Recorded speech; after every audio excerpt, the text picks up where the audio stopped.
How long were you working on T-Public? How many years? This is year 6. 18 is year 6. So taking that 6 years of experience, let's say you're out as an entrepreneur now, what kind of lessons from that experience do you take and put into, starting a new company from scratch? I'm assuming some of these folks in the audience, they've, thought about things, but how do you build a sustainable company in the way that you guys have, knowing what you know now? I think the first thing is to think about, and these are the things that I'm going to apply to myself, So I mean, you can take that for what it's worth. The first thing is, if you are thinking, you can't just think about, what is a good product, what is a good idea, is there a market for this? And then I'm going to go do that thing. You have to think about all of that stuff. And then you have to think about, and am I the best possible person on the planet to start that particular business, and why, right?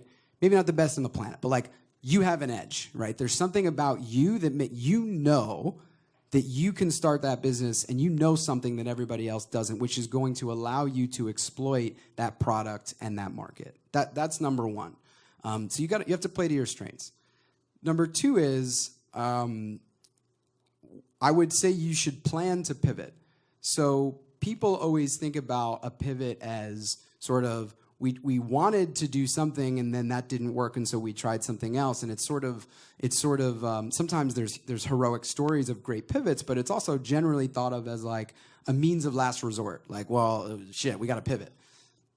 Go into it and say, we are going to pivot this business. Start a business that is in your market. And this is really what this was not our intention, but this is what Busted Tees became. And I'm going to do this every time I start a business, like for the rest of my life. Start a business that is in the space that you want to be in, that won't scale, that can be small, that can generate cash flow, that can be profitable, that can be a tight little lifestyle business, but in the space that you want to be in. And just build that thing for like 2 or 3 years and learn about what all the angles are, and learn about what all the acquisition models are and what all the players are doing, and really get the lay of the land. And then say, scrap it, shut that business down, and start all over again and build a new thing, and kill the business that you built for 2 or 3 years with your next business.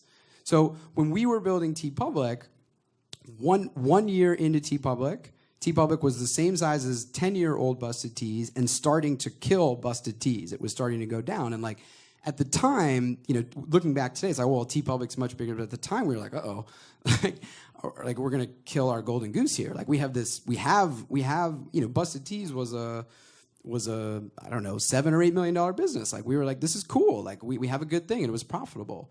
It's scary to think about losing something like that.